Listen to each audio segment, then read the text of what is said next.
In January 2010, the future of public transportation in the Tampa Bay area received a huge boost from the federal government as the president announced the allocation of $1.25 billion for a new high-speed rail project between Tampa and Orlando. The service, which is scheduled to begin operations in 2015, will offer quick and easy access to Tampa Bay area attractions and award-winning beaches to the nearly 50 million tourists who visit Orlando every year. One of the reasons our area was awarded the high-speed rail project was because of the transit plans and projects already in the works that would help maximize the impact of the high-speed rail system. Those efforts involve various modes of travel, such as light rail, commuter rail, and bus rapid transit. The trouble is, most people don't really know the differences between those transportation modes, and that's what we're going to detail here.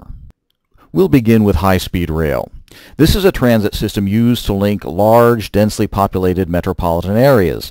High-speed trains are traditionally very long, make very few stops, and travel at speeds up to and exceeding 160 miles an hour.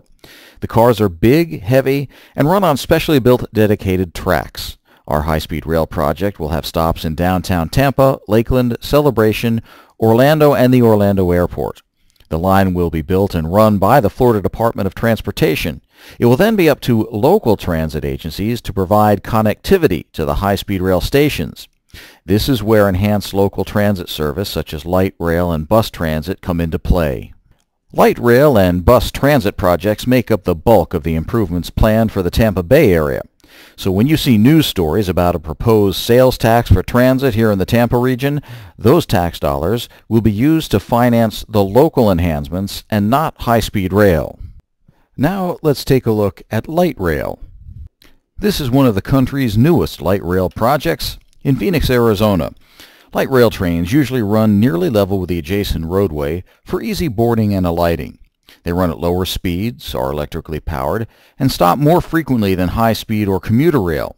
Recent light rail projects in Phoenix, Charlotte, Salt Lake City, Denver, and Portland have shattered initial ridership projections and have been surprisingly successful. In fact, officials in Phoenix say their light rail line has proven so popular that naysayers and those who oppose the project can hardly be found anymore. The optimal target market for light rail transit is between 8 and 15 miles from a major destination. Stops are usually located approximately every mile along the route. Typical light rail lines have trains running every 10 to 15 minutes during rush hour. What's more, because they're easy to use and have more frequent stops, light rail systems tend to maintain strong ridership during off-peak periods and weekends. That also promotes improved land use and greater transit-friendly development along the lines.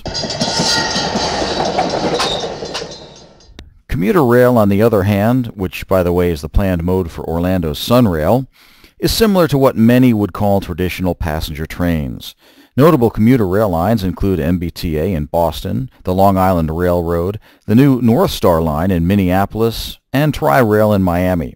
The cars are much heavier than light rail and require stairs or station platforms for boarding. Commuter rail trains are often powered by large diesel engines, and the target market is 20 to 50 miles from a major destination, and trains usually run every 20 to 30 minutes.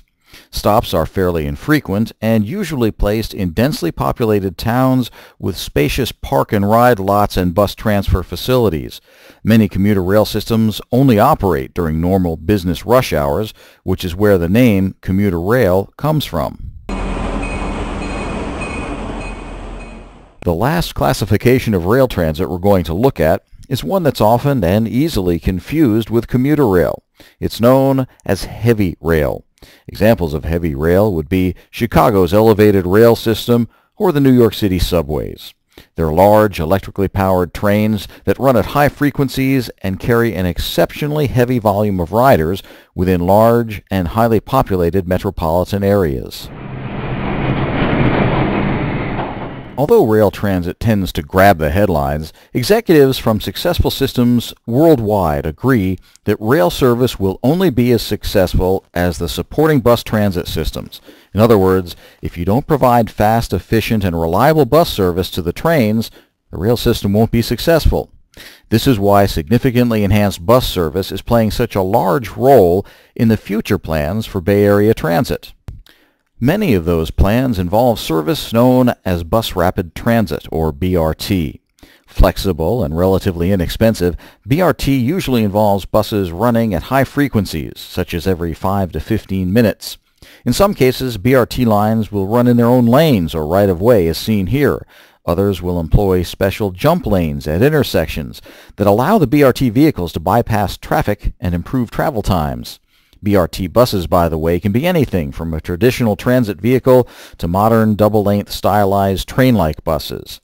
BRT lines can also be used for limited-stop express service. In Pinellas County, plans are already in place for a transit foundation of BRT service along the county's top corridors. We hope this presentation has been helpful and would like to leave you with one last bit of information. The Tampa Bay region is the 20th largest metropolitan area in the United States. Yet for decades, we spent significantly less on mass transit than every other of the nation's top 25 cities. With the city of Detroit scheduled to open its first commuter rail line in the fall of 2010, the Tampa metro area will be left as the only major U.S. city without a major transit system. To keep up with the latest transit developments in Pinellas County and the Tampa Bay area, log on to psta.net, where you'll also find links to our social networking sites. Thanks for watching.